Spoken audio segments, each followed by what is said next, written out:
Tonight on CTV News, showdown at a controversial ostrich farm. We're just getting an outpouring of love and support, like all these people here, and all we want to do is just see a better way. Rising tensions, the CFIA and police arrive at the farm to execute a search warrant. Actually, really pleased with the number. I think it's a strong mandate going forward. BC Conservative leader John Rustad is keeping his job, but one high-profile MLA is being kicked out. That was scary. Anyone would have been scared. A CTV special investigation into the fatal police shooting of a Surrey teen with autism. New video of what unfolded 7 months ago.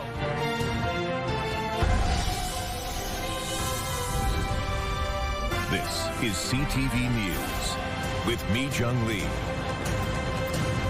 Good evening. Thanks for joining us. We begin with more fireworks within the BC Conservative Party. Just as leader John Rustad received a strong show of support from members, CTV News has learned there appears to be more turmoil within the caucus, and it involves one of BC's most high-profile politicians.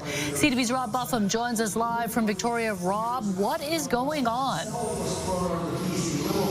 Well, Mi Jung, I can confirm that Eleanor Sturko, a very high-profile member of the BC Conservative caucus, has been kicked out of caucus. About half an hour ago, she walked in to the caucus room behind those doors and told a couple of us that indeed she had been kicked out. It was hard to know at the moment whether she was joking or not. She was in a glum, sad mood, but since then we have confirmed that information, including with John Rustad's chief of staff, as well as with the caucus chair, Jody Tour, who said that it was hard to see a caucus member leave. So big news here. Eleanor Sturko is certainly one of the most high-profile members in this building, and a stalwart for the BC Conservatives coming over from BC United has been kicked out of the Conservative caucus just ahead of their 7 o'clock meeting, and on a day when John Rustad had some encouraging numbers in terms of his leadership review. That meeting behind those doors scheduled for 7 o'clock is when they will debrief on the results of the leadership review, one that took place across the province over several months. Rustad received 70% support from the 1,268 members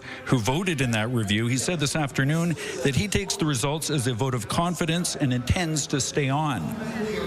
Actually, really pleased with the number. I think it's a strong mandate going forward. The thing I find really quite interesting about that is most leadership reviews, the number is far less percentage by members. And so I think the participation has been solid. I think I'm a big believer in democracy and the process. The members have spoken. In the voting, Rustad won 78 out of 93 ridings. He lost the support of members in 10 ridings. There was a tie in 3, and no votes at all were cast by members in 2 ridings. The review itself has come under scrutiny after it came to light. There were 2,100 members signed up inappropriately, memberships that Rustad and the party say were caught by an internal audit, resulting in memberships getting deleted. But at the moment here, the big news is Eleanor Sturko has been kicked out of caucus about an hour ahead of the meeting at 7 o'clock. Caucus members are going to discuss these leadership review results. We're told that Eleanor Sturko will hold a press conference here at the legislature on the front steps at 6:30. Could be a preamble for many more fireworks to come in the next few hours here. Hey, John. Thank you very much, and we will be following these developments, a bombshell development within the BC Conservative Party. Thank you, Rob. The Canadian Food Inspection Agency is one step closer to killing hundreds of ostriches on a farm that has attracted international attention. The RCMP are assisting the CFIA execute search warrants. The farm has been fighting in court for months to keep their 400 birds alive, and supporters have been at the farm for days. CTV's Michelle Bernaro has the latest. Teams of RCMP, including a critical response unit, are at the farm in Edgewood now as part of a convoy of police and CFIA staff who arrived Monday morning. We're here, our primary role is to keep the peace and to enforce the law if necessary.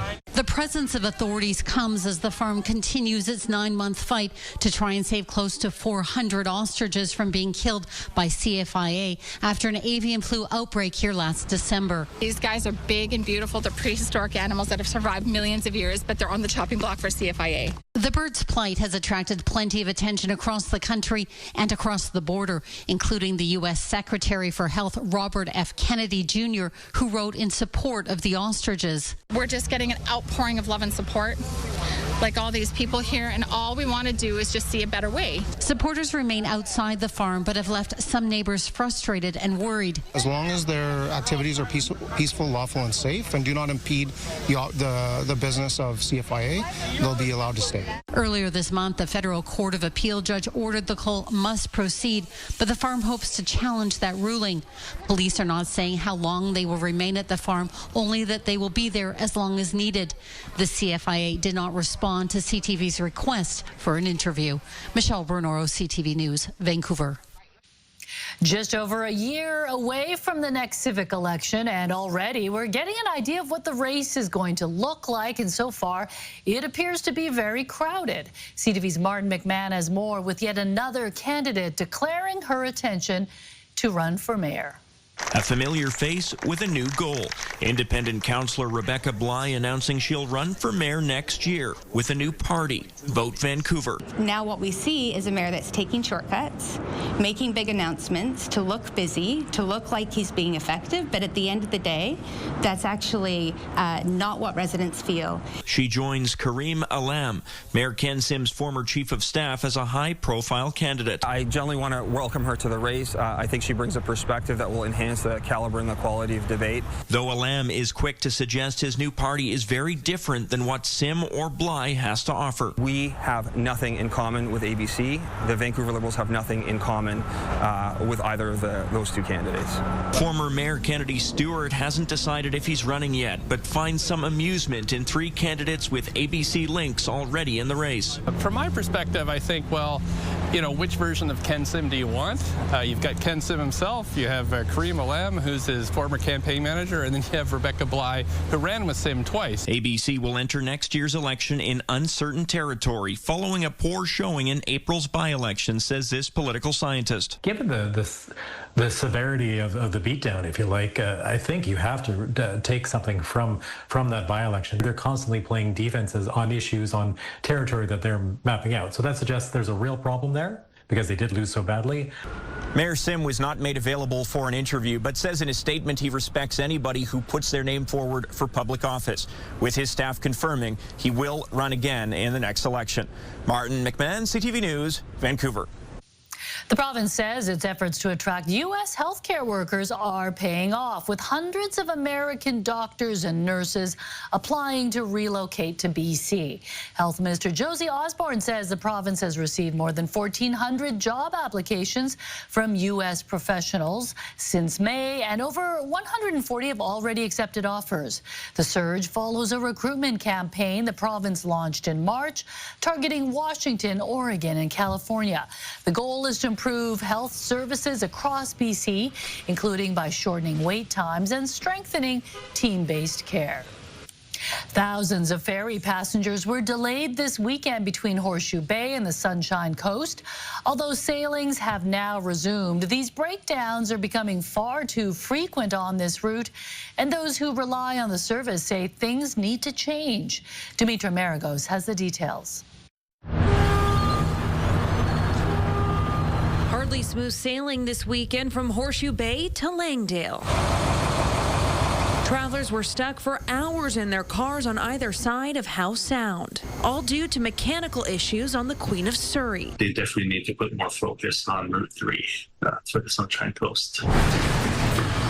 Sunshine Coast resident Albert Trin says he was forced to book a seaplane, worried he would miss his flight from Vancouver to Toronto. I had to make it no matter what. Trin was far from the only person impacted. Christopher August told CTV News what was supposed to be a day trip to Sechelt turned into an overnight stay. We had no medications, we had no clean clothes to change into. He says they were delayed by close to 16 hours, saying this has become a reality on the Sunshine Coast. It's an extenuating circumstances, but it's pretty par for the course for the coast. The Langdale to Horseshoe Bay route has long been ignored by BC Ferries. On Monday afternoon, the 44-year-old Queen of Surrey was finally returned to service. We certainly recognize that this has had a really significant impact on our customers, and we appreciate everybody's patience and understanding. We are the forgotten route by BC Ferries. The mayor of Gibson says the service is vital because it's their highway. It's not acceptable that we get a short shrift when it comes to prioritizing new vessels, when it comes to prioritizing maintenance. BC Ferry says it does not have additional vessels for this route to fill in when issues arise. Adding the Queen of Surrey and Queen of Oak Bay are not set to retire until after 2036. Adding the Horseshoe Bay Langdale ferry route already operates at an annual loss of nearly $30 million. The town of Gibsons is calling on the provincial government to take a hard look at their service agreement with BC Ferries. And residents agree. I don't think things are going to get better unless someone in government really takes some drastic action. Demetra Marigo, CTV News, Vancouver. Still ahead tonight, it's not just Airbnb. CTV speaks to a condo owner who faced $9,000 in strata fines after someone illegally listed his unit on a different online rental site. How a new law that's supposed to prevent unregulated listings appears to have a large loophole. But first, a look at the forecast. Here is a live shot from Canada Place. A beautiful evening, plenty of sunshine and blue skies.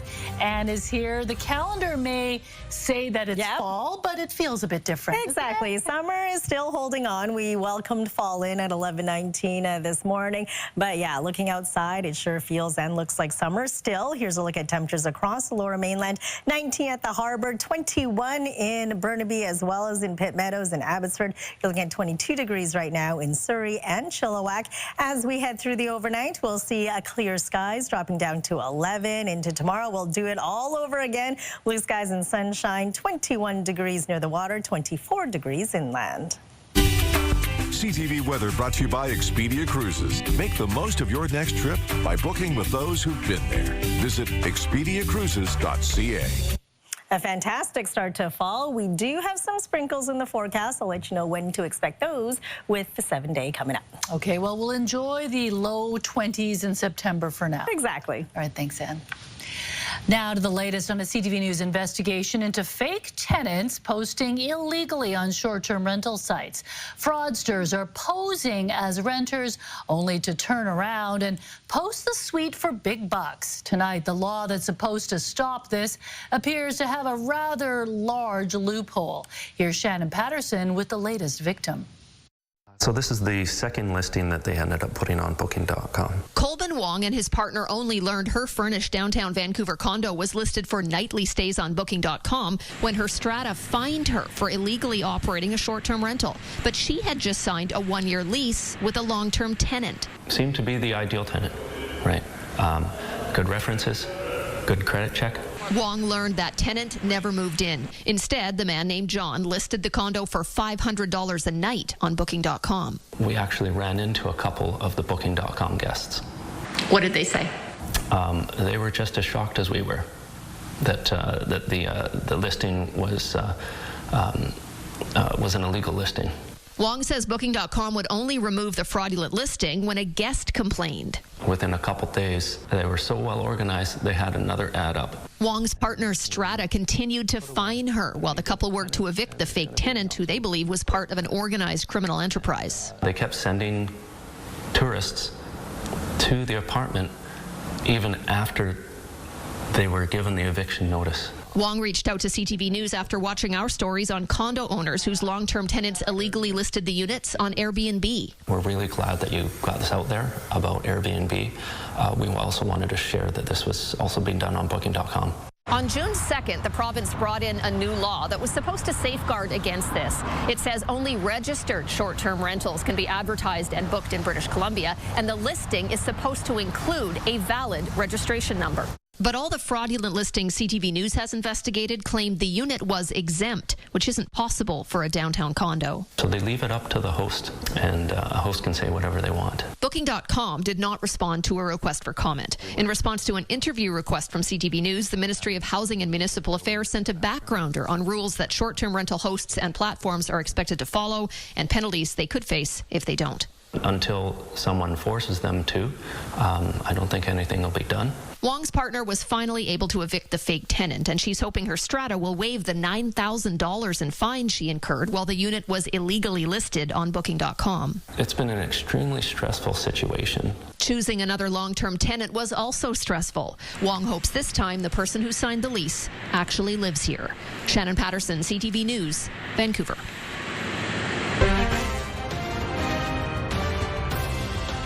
Breaking news, Vancouver police are warning the public that convicted sex offender Randall Hopley has been released from custody and is now living in the city. CTV's Yasmin Gandam is following this in the Breaking News Center. Yasmin, what are the conditions of Hopley's release? Mijung, Hopley is under strict conditions, including a curfew and a ban on being near children under the age of 16. And the VPD will work with correctional services to monitor him. The 60-year-old has a long history of breaching conditions, including fleeing a halfway house earlier this year and refusing to comply with supervision orders. He was released on a recalculated statutory release date as mandated by law. Hopley has prior convictions for sexual assault, child abduction, and property offenses and has been in and out of the system since 1985. Now, Hopley will reside at a designated residential facility that will be approved by correctional services. Police say he poses a high risk to reoffend and is asking anyone who sees him breaching any of those conditions to call 911. Mijung. Thanks, Yasmin. The most recent homeless count in Metro Vancouver paints a dire picture.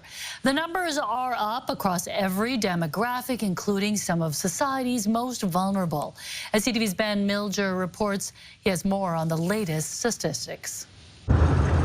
The number of people across Metro Vancouver with no place to call home continues to grow. The 5,232 people identified in the last region-wide count in March is up 9% compared to the 2023 count. When you look at some of the patterns and trends underneath the data, it starts to paint that picture of our systems are failing. Our housing system is no longer providing housing that meets the needs of the people who live in our communities. The report shows Indigenous people continue to be far overrepresented. They make up just 2% of the general population, but 34% of homeless people. Indigenous people become unhoused at a younger age, stay unhoused for longer, and are more likely to be unsheltered than non-Indigenous people. This can't continue. This is something we cannot accept. According to the report, 22% of people experiencing homelessness are seniors, and many of them say this is the first time in their lives they haven't had somewhere to call home.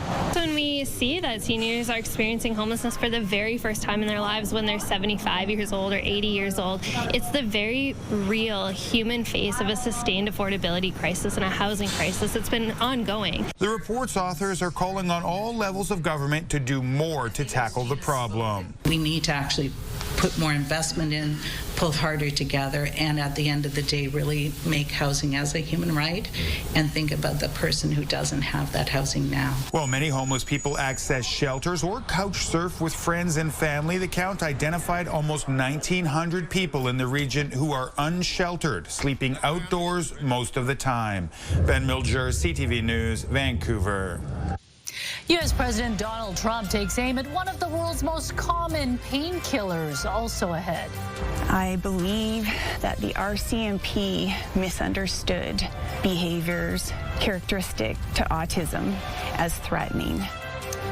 Troubling questions 7 months after a Surrey teen with autism was shot dead by police. An exclusive CTV investigation. Stay with us. More than 7 months after a 15-year-old boy was shot and killed by Mounties in Surrey, BC's police watchdog has yet to release its findings. Chase de Ballenhard, who had autism, has become the focus of a growing debate over how officers respond to people with intellectual and developmental disabilities. And tonight, new video and witness accounts are raising a difficult question. Could his death have been prevented? A warning, some of the content is disturbing. CTV's Reagan Hasegawa has this exclusive investigation. See you later, bud. Love you. Crystal de Balenhard visits the memorial of her only child. She's been coming here for 7 months, grappling with a pain no parent should ever experience. It feels like an eternity, yet it also feels like yesterday. Not knowing the circumstances that led up to the shooting is excruciating for both my husband and I. Hey, yo, what's up? 15-year-old Chase de Balenhard left his Clayton Heights home the afternoon of February 9th. About 20 minutes later, RCMP say they received a call about a person in distress with a firearm. His parents say it was an unloaded pellet gun. That pellet gun was up in my office. It was locked. I unfortunately had unlocked that drawer to get something else out. They believe he may have taken it out to record a video, but because he functioned more like a 10-year-old, he didn't have the capacity to understand the perceived danger. All the kids go in the bushes over there, and they shoot off their pellet guns. Well, the cops have been called there a few times. Witnesses say a large group of police officers closely followed Chase for several blocks. He was in between two cars. He actually tripped, fell, got up, and then continued on. There was nobody on a megaphone, nobody talking to this kid to de-escalate the situation. It was just cops sort of on a duck hunt. Yeah, they were kind of there to get something done, yeah. Right? The next few moments were caught on surveillance camera. They appear to show Chase raising the pellet gun to his head. You don't want to do that! Someone go! Put it down, man! Put the gun down! We're stopping the video here, but witnesses say there were 2 shots. What was caught on camera was less than a minute of what police say was an extensive interaction that lasted 40 minutes total. Chase is neurodiverse. He needs you to say something slowly, not aggressively. Pause, wait, he'll respond. If there's multiple people yelling at him or he feels threatened, he's going to try to regulate his emotions, and we've taught him to walk away, and that's what he was doing, walk away. I did see him kind of, flailing a little bit, some hand gestures and movements and things like that. I believe that the RCMP misunderstood behaviors characteristic to autism as threatening. That's where it came in. It hit this picture, and then it ricocheted up there in the ceiling. A stray bullet pierced through John Peterson's house. He says the situation was not handled well. The cops were up there fist bumping each other and laughing and joking. It's like, holy shit, man, you just killed a kid, right? Why didn't anyone go around and knock him down? Why did they all charge at him? Why wouldn't they break up and maybe come from behind? You can't tell me that like 40 or 50 cops can't handle a little boy. They need more training. They really do. Former appeals court judge and Attorney General Wally Opal says more details are needed before determining whether the officer's actions were justified. I would need to know what was in the mind of the officer when that incident happened. But by law, Opal says police can use as much force as necessary, but it can't be excessive, and there must be some form of de-escalation. Usually when there's a weapon, lethal force can be acceptable depending on the circumstances. And it would also depend on the type of weapon there is. Opal says that's why the Independent Investigations Office investigation is so crucial. Because of the split-second decisions police are required to make, the law gives them a wide latitude to use as much discretion as is necessary, but it cannot be excessive. There's nothing that can bring my son back, nothing at all. But we can learn from this, we can grow. The IAO says it can't provide any updates on the investigation. The RCMP says it's unable to comment until that work is complete. Reagan Hasegawa, CTV News, Surrey. Our CTV News investigation continues tomorrow with a deeper dive into use of force. Critics point out some missed opportunities for de-escalation in this case, and experts weigh in on what other options could have been used. Striking provincial public servants ramp up their job action. Now liquor distribution branches are behind picket lines. Stay with us. Breaking news, Jimmy Kimmel Live will return to TV screens tomorrow night. ABC indefinitely suspended the late-night talk show last week following comments Kimmel made on air in relation to the assassination of conservative activist Charlie Kirk. In a statement, Disney, who owns ABC, said, "We have spent the last days having thoughtful conversations with Jimmy. We reached the decision to return the show on Tuesday." 3 weeks into job action, the BC General Employees Union is putting liquor and cannabis warehouses behind picket lines. This morning, our BCGU members across 4 liquor and cannabis distribution warehouses across the province of British Columbia walked off the job. That effectively shuts down liquor and cannabis distribution across the province. He says 2,000 workers at warehouses in Burnaby, Delta, Richmond and Kamloops walked off the job this morning. They joined more than 10,000 workers taking job action at 36 locations, including 28 active picket lines. The union is demanding wage increases that match inflation and say escalation will continue until the government returns to the bargaining table. Mayors, councillors and Indigenous leaders from across the province are in Victoria for the annual Union of BC Municipalities Convention.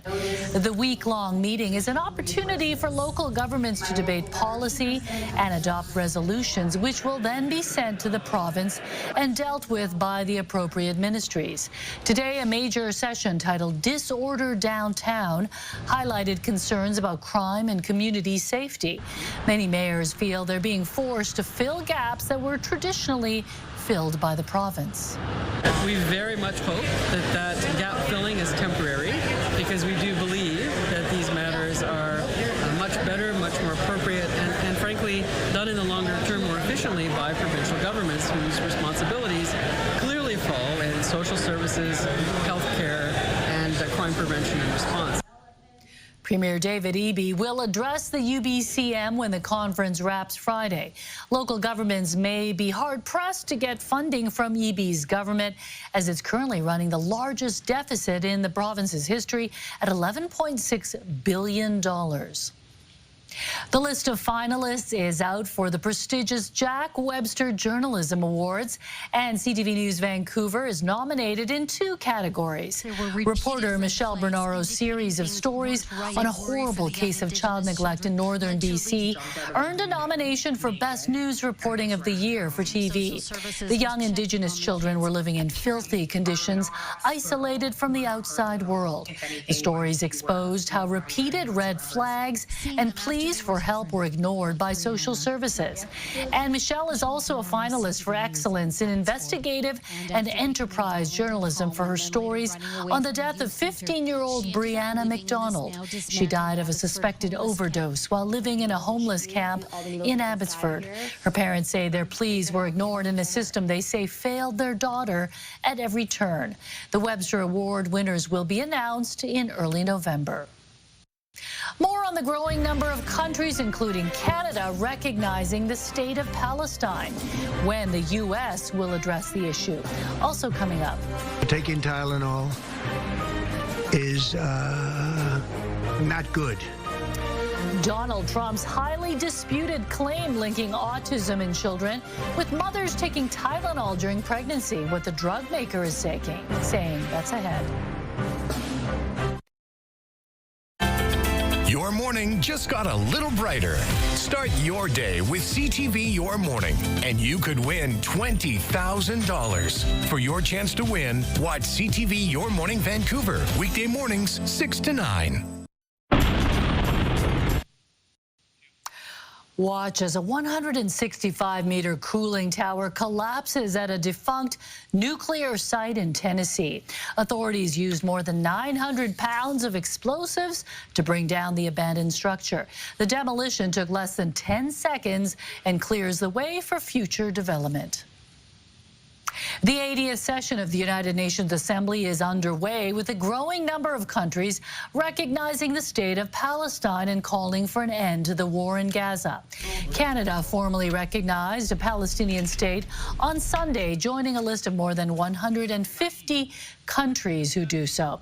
Speaking at the UN summit today, Prime Minister Mark Carney said Canada will work with like-minded countries and Palestinian leaders to find a two-state solution to end the war in Gaza. The plan for peace could involve UN troops. There are many proposals, as I suspect you're aware, from a variety of Arab states, combination of Arab states and European states, to which Canada would be party.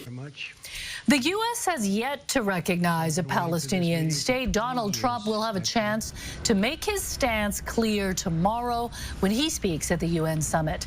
Next month will mark 2 years since the October 7th attacks.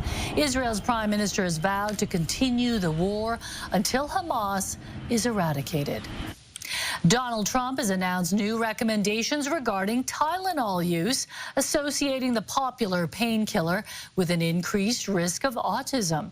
The Trump administration is linking the use of acetaminophen during pregnancy to the development of autism in children. During the announcement in the Oval Office, Trump did not provide medical evidence to support the new recommendation. Experts have previously expressed concern about Health Secretary Robert F. Kennedy Jr. promoting discredited theories that routine childhood shots cause autism. Taking Tylenol is not good. All right, I'll say it. It's not good.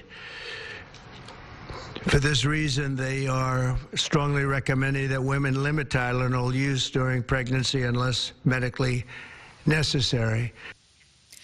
Tylenol maker Kenvue has released a statement that reads in part, "We believe independent, sound science clearly shows that taking acetaminophen does not cause autism. We strongly disagree with any suggestion otherwise and are deeply concerned with the health risk this poses for expecting mothers." A member of the Aqualini family is suing other members of the wealthy family over inheritance. Also ahead, the Greater Vancouver Zoo is celebrating a new birth. This baby alpaca was born last month and is already showing her personality. That's ahead.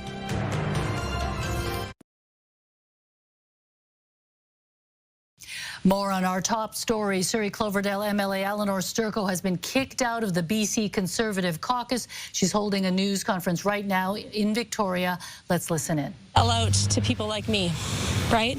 But he told me he was having me in to help broaden the, make a bigger tent. So, I mean, when you lie to people, when you lead a party based on dishonesty, then you have results like this. What did John say to you in the meeting? Well, he accused me of things that are not true, and, you know, including saying that I was organizing people against him. I was simply talking to, I'm not going to lie to you guys, yeah, I was talking to other members of caucus because I have a lot of concerns about how his leadership was going down. He did not want us to receive a report that our own board had made because he knew that we would have some pretty strong opinions on that. Yeah, I'm really disappointed, but I'm not going to stop representing the people of Surrey Cloverdale. I'm not going to stop holding this government to account, and I'm going to work as hard as I can for residents of Surrey. Eleanor, how much heard from anyone in your former caucus about the potential of joining you in a new party as an independent? You know, Brennan Davis said this is no way to grow a party by throwing Eleanor Sturko out of caucus. Do you believe there's others in there who may join you? Oh my gosh, this literally happened like an hour ago. I have no idea. Right now I'm just thinking about what happened, thinking about my own way forward. The most important thing for me right now, honestly, is to communicate to my family, which I've only had a brief conversation with them, to make sure my constituents know that I'm still fully committed to holding the NDP accountable, and my office will be open to handle their concerns in the constituency, and I'll find a path forward, whatever that looks like. I'm not sure right now, but there'll be a path forward. Were you blindsided by this? Absolutely blindsided, yes. And I can tell you that, you know, if his fear was that I was going to bring forward, questions, for example, saying that there was paper memberships, when in fact the report that we saw said there wasn't, things like that. If he was worried about that coming forward, there's other people in that room that will be asking those questions, I'm sure. at the end of the night. You are listening to a live interview with ousted Conservative MLA Eleanor Sturko. She said she was blindsided when leader John Rustad kicked her out of the caucus. It happened just about an hour ago ahead of a caucus meeting that's taking place at this hour. He was given a strong show of support from party membership. She, clearly, Eleanor Sturko, is emotional. She says that Rustad accused her of things that are not true. She has concerns about how the leadership review went down. As we reported last week, there were hundreds of suspect memberships that were apparently manufactured and canceled. She wanted to raise those concerns. So we'll be following this news conference that's happening. Once again, our top story, MLA Eleanor Sturko has been kicked out of the BC Conservative Party.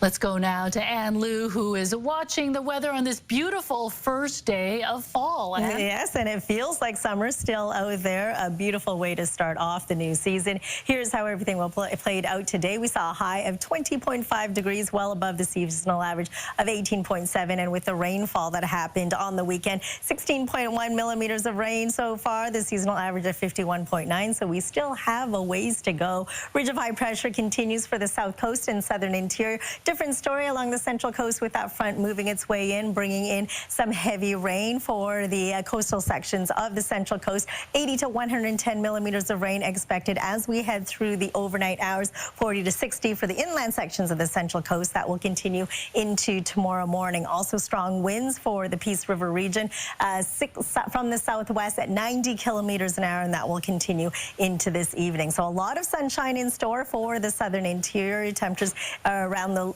mid to high 20s. Your provincial forecast at the bottom of your screen. For Port Hardy tomorrow, you're looking at rain to start off the day. It does dry up and cloud over through the afternoon with a high of 14 degrees. 20 degrees for Campbell River and Comox under a mix of sun and cloud. You'll see a few clouds for Tofino as well with a high of 19. Sunny skies from Port Alberni right down to Victoria. Temperatures between 21 and 24 degrees. You'll see a mix of sun and cloud and 20 degrees for the Sunshine Coast. Warmer up the Sea to Sky Highway. 23s for Whistler and Squamish, and for us across the Lower Mainland. Another summer-like day. We'll see 21 degrees near the water, 24 degrees further inland. Heading into Wednesday, the sunshine continues, although a touch cooler at 19 degrees. It does cloud over. Sunny breaks for Thursday and Friday. Heading into the weekend, we'll see a mix of sun and cloud. Temperatures between 18 and 20 degrees. And then on Monday, we will see some light rain, cooling down to 17.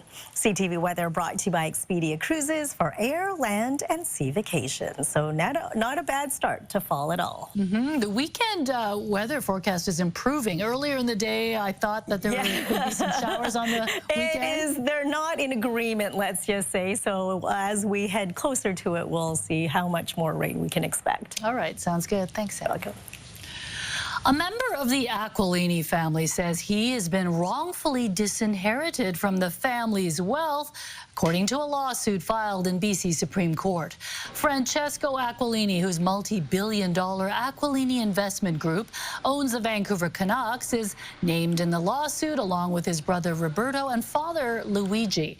The lawsuit, launched by Francesco's nephew Matteo, alleges he was disinherited from a family trust in what the lawsuit calls a retaliatory conspiracy. The suit also says Matteo and the lineage of his father Paolo have been excluded from the family business in an alleged conspiracy over historical allegations of sexual assault against an unnamed member of the family. The defendants have not yet filed a response to the lawsuit, and none of the allegations have been proven in court. Big moves to boost excitement. The CFL unveils rule changes. Still ahead tonight, how the revamp will reshape the field. Plus,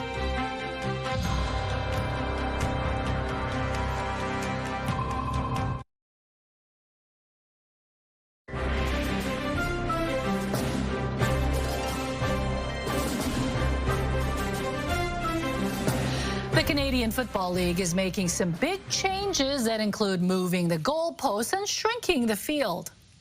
Our game must continue to evolve and modernize for our players, our fans, and our partners. The league is moving the goalpost from the front of the end zone to the back. back, allowing for more touchdowns in the middle and better sight lines for fans. The field is also shrinking from 110 yards to 100. The single point, known as the Rouge, is staying, but only for tackles in the end zone, and team benches will be on the opposite sides in every stadium. The league says the changes will create more consistency and lead to more touchdowns. I guess if you've got more scoring, yeah, that's always the game better. More exciting, right? That's the only thing I heard. More touchdowns. So it seems like a good thing. They should just completely shrink it even more. Exactly. Yeah, less running for everyone. Exactly. Okay, well, a baby alpaca named Carmela has taken her first steps at the Greater Vancouver Zoo. The fluffy caramel-colored newborn can be seen unsteadily getting to her feet in a video shared on social media by the zoo. The baby alpaca, also known as a cria, stumbles a few times before leaning against her mother and finding her stride. The lead zookeeper says guests were able to watch Carmela being born back on August 5th. She is named after her color and has a timid yet curious personality. She's attached to her mother, who has been nursing and looking after her carefully. Adorable. I like how these baby animals, they can learn to walk like in days, weeks. They have to survive in the wild. I know, whereas humans take about a year. 18. Depends on the baby. Okay, we'll get to the Sawatsky sign-off in a moment. First, Yasmin Gandam has a look ahead to your late news. Well, police are now appealing for more information 5 years after a white horsewoman's killing in BC still remains unsolved. Plus, we'll have more on the future of the BC Conservative Party from CTV's Rob Buffum tonight, who will have the latest. Leader John Rustad is in, but MLA Eleanor Sturko is out. So what comes next? Yeah, we heard quite an emotional Eleanor Sturko earlier. Yeah. So we'll look forward to that. Keep following that for sure. Thank you. Well, a brother and sister from Victoria have come up with a recipe for joy. Part soap, part water. Their bubbly concoction is adding color and light to the lives of strangers. Adam explains in tonight's Sawatsky sign-off. While most people simply see bubbles, Dasha has paused her daily walk to appreciate them as something more magical. It's a fairy tale. A fairy tale filled with soapy sprites that have the power to make this almost 90-year-old feel like she's younger than 9 again. It's fantastic. It's really bringing me back to my childhood. If the bubbles are magic, then Caleb Essex must be a magician. But he says he's not. It's nice when it's sunny and you can get out and enjoy the weather. Well, perhaps you'll think Caleb is a chef after he reveals his bubble recipe that begins with soap and water. And the secret ingredient is guar gum, which is a food additive thickener for sauces and things like that. But Caleb's no cook, and guar gum is not responsible for the bubbles unsticking the negativity David says he sees on the news and replacing it with positivity. I'm not thinking about anything when I'm watching bubbles. I'm just appreciating the color and the shape. And falling under the spell of this kaleidoscope of color must be magic. But Caleb cites science. And so the light will enter the side of the bubble and bounce between the layers, and then depending on how thick the bubble is, it will give different colors. But Caleb is not a scientist, and although his audience seems entranced, he's not a busker. Just come to spread the bubbles. This is just a hobby that Caleb and his sister had so much fun doing together, they decided to share it with others. And it makes a lot of people happy and brings a smile to their face, so why not? Because you don't need to wield a wand or recite a spell to make other people's days feel, if just for a moment, like magic. Adam Sawatsky, CTV News, Victoria. Whoa. So cool. Those are some major bubbles. Yeah, you need the really big, I guess, rope. What does he have? I don't. String? Yeah, I just, when our kids were little, we just had those little. Just a little yeah. I feel like kids would love seeing that. Yeah, but you need to track down some guar gum. I'm not sure where you get that, but clearly you can't just do that with soap and water, right? I don't know. I think you can try. I think with enough soap, your bubbles will be thick enough. Exactly. We'll see. That's awesome. All right, let's take a look at our scenic snapshot for tonight. Look at this beauty, the last sunset of summer at Swap Lake. Thanks, Linda, for sending this gorgeous photo in, and we want to see your scenic snapshot as well, so email us at scenicsnapshot@ctv.ca. Beautiful. And we've been enjoying some great sunsets recently. And we'll continue to see fall sunsets now. Yes, exactly. Just a little earlier, that's all. All right, thanks for joining us. Good night.